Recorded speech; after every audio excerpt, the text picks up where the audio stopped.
What is going on, you guys? It is Austin here with a Pokemon Sword and Shield kind of discussion topic because in my 24 years on this planet, have never seen something so controversial in the Pokemon world that I've seen in the past 3 days. So, if you are not familiar with the Pokemon world or and you've kind of been under a rock with the new game, that's totally fine. So I'll give you a brief synopsis. The video playing in the background is going to be gameplay from the Nintendo E3 Treehouse footage. So this is actually the game. This is the Wild. This is like that multiplayer open world area. So this is literally just open world Pokemon. Um, so that's what's playing in the back, and they showed this game off a little bit, and they made a bunch of announcements about the game with the Direct last week and with E3 this week. They didn't really do much with E3, but they did say some stuff. And the one thing that's got everyone just going nuts is that you won't be able to transfer just any Pokemon from any previous game into the new game. So, from previous, now, you could, if you really, really wanted to, you could get a Pokemon all the way from Fire Red and Leaf Green into the current Sun and Moon game, if that was really your desire. Because what they had was a way of transferring through the game. So you could have your Game Boy Advance in the bottom of your DS, and you could transfer all the way through to your DS games, to your 3DS games, so forth and so on. So you have all these trade methods to get the original 151 up into, I think they're at 826 or something now. So they're saying that that is not going to be the case for this new game, that the only Pokemon that they're going to allow you to trade over. Now, this is the first full game on Switch, so you're going to be using I call it a third-party service, but it's really just Nintendo's other service, Pokemon Home, to go from your phone to home back into Sword and Shield. So what they said is that not every Pokemon is going to be able to be transferred into the game because they strictly could not fit almost 1,000 Pokemon into a game. And people have lost their minds. I mean, collectively, it has been such a bashing party on Game Freak and on Nintendo, more so on Game Freak than anything. Of like, how could they do this? How can you take a game that's catchphrase has always been gotta catch them all, and you can't catch them all?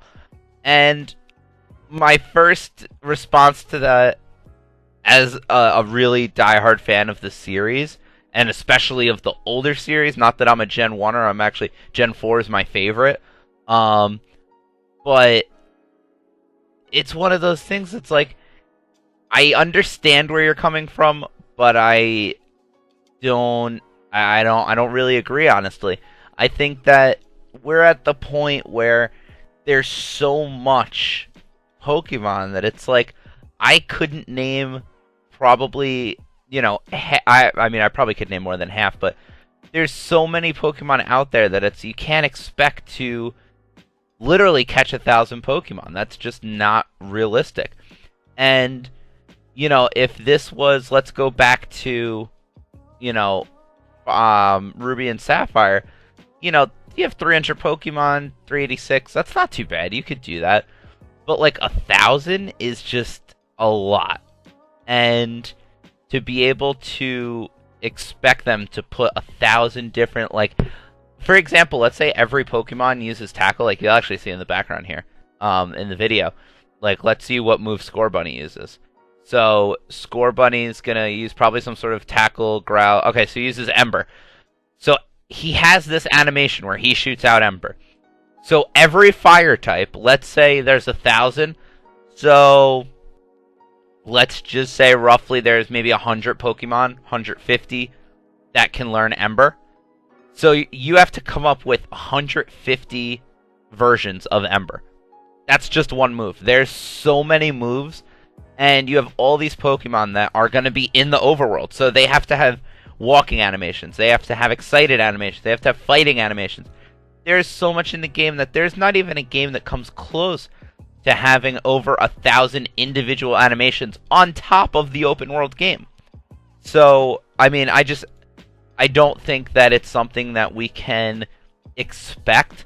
There's games such as the older Pokemon games that, you know, they used, if you were really actually paying attention to what was going on, you know, youngster Austin and, you know, youngster Bob were the same character. Their colors in their, you know, shorts may have been changed. Maybe. So in the older games they were the same. So you have, you know, all these characters, these NPCs that are really just copies of each other. And then the Pokemon, their sprite, their animation, their character, their Pokemon would just kind of move, and then the other Pokemon would shake, and then they lose their HP. There's not an actual fight going on. As to where in this game, there legitimately is, you know, there's stuff going on. You see these Machop walking around. You know, he does that little animation. Like, that's something. That's literally, that's people's work and time. You can't expect to do 1,000 of that. We're at the point in Pokemon where, you know, if you want Pokemon to be something that keeps growing and evolving, and you're tired of, you know, having red and blue, then fire red and leaf green, then getting, you know, Let's Go Pikachu and Eevee, and you're tired of the same 151, then the game's got to grow. And if the game's got to grow, then there's a point where it's going to outgrow the original model. And the original model was gotta catch them all. And, you know, there's still going to be the Galar Pokedex. You still can catch them all within the Galar region. You know, when Ash said, I don't know if Ash ever actually said, I gotta catch them all. But, you know, when Ash was going after the Pokedex and trying to capture these Pokemon, he wasn't worried about what was in Johto region. He was catching 151. And when he was in Johto, he wasn't worried about what was in Hoenn. You could argue, oh, well, he didn't know about it yet, but, you know, either way. And even Ash didn't catch them all. Let's just be the harmful reminder there. So, the whole gotta catch them all thing, it's an old model that needs to be revised. And if that is the mindset that you want to use, that we have to catch them all, that's totally fine. But, you know, you can't expect to catch all 1,000. You can expect to catch all in the region. And even so, there are possibilities where we could still get all 1,000 Pokemon in the game, just not at launch. Now, they've already said this dex is going to be a very large dex. There's going to be a lot of Pokemon in this game from old regions. If you go to Cerebi, let me see. Cerebi has a list of confirmed Pokemon. And let's see right now. They have...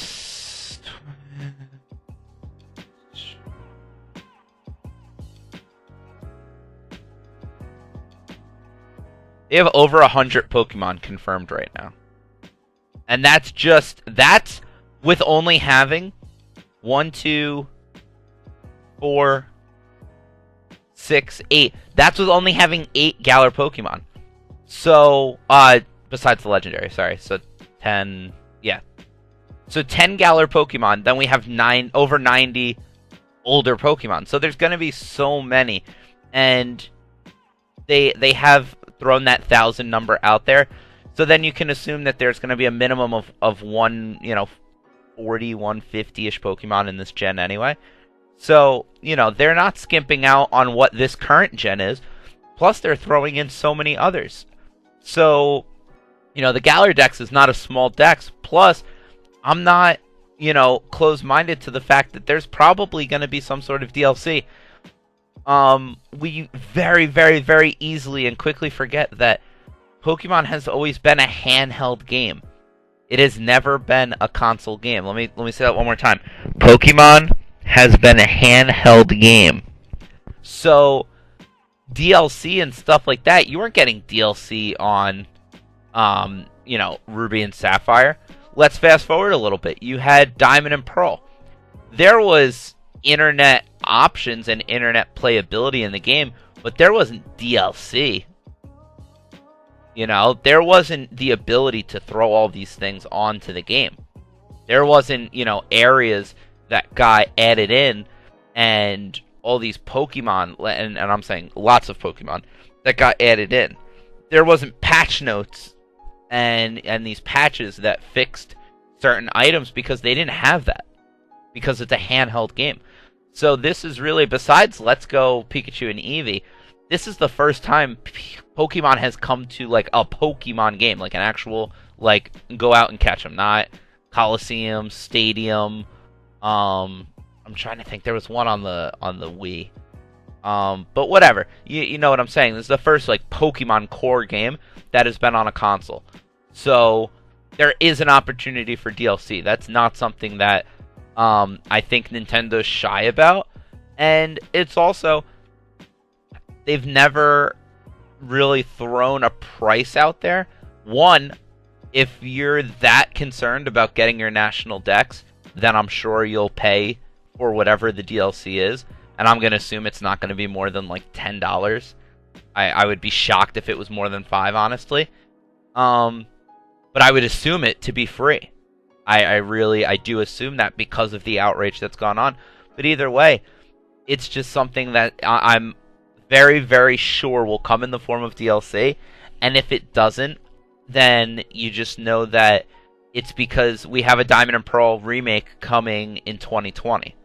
And the Gen 4 is going to be getting a Switch overhaul. Which I literally, as much as I love Sword and Shield, the Diamond and Pearl remakes are going to probably be my favorite games of all time. Because Diamond and Pearl is my favorite Pokemon of all time. So, I mean, you just really can't understate how important that's going to be. So, my biggest thing that I can say is just wait and see. The game's not out yet. We got a little bit of gameplay. While I'm really, excited that I was able to show you this gameplay, it's not the whole game. This is just a very, very small portion of it, and it looks great. What we've seen really looks cool. So wait and see before you go saying to boycott the game and that you don't want anyone buying it, and you're gonna show Nintendo by not pre-ordering and all that stuff. It's childish. It's not realistic. Just buy the game, enjoy it, have fun with it. Get the best out of everything you can in the game, and just wait and see what happens. And finally, my last note to you guys is, just be happy that we're getting new Pokemon. This is a new generation that's here. It's a new region. It's a new professor. It's new gym battles. It's new everything. It's new mechanics. Take it or leave Dynamaxing. It's new. It's something else. It's not. It doesn't seem to be as boring as Z moves. It could wind up being, but it doesn't seem to be. So we have something that's going to be new. So let's just enjoy what we have that's new. And there's plenty of Pokemon from the older game that's already been confirmed. And I'm sure there's going to be way more. Actually, even on this screen right now, I see Togekiss, Arcanine, and Ludicolo. And I know for a fact that those three aren't even on the Cerebi list yet. So there's literally so many Pokemon out there that we're going to see that haven't even been told to us yet. So, and there's my favorite Pokemon of all time. That's confirmed. So that also does help the case a little bit as well. But just enjoy. I hope you guys are excited for more Sword and Shield news as I am. And if you listen to the whole discussion here, I appreciate you listening. And that's pretty much all I got for today. See ya.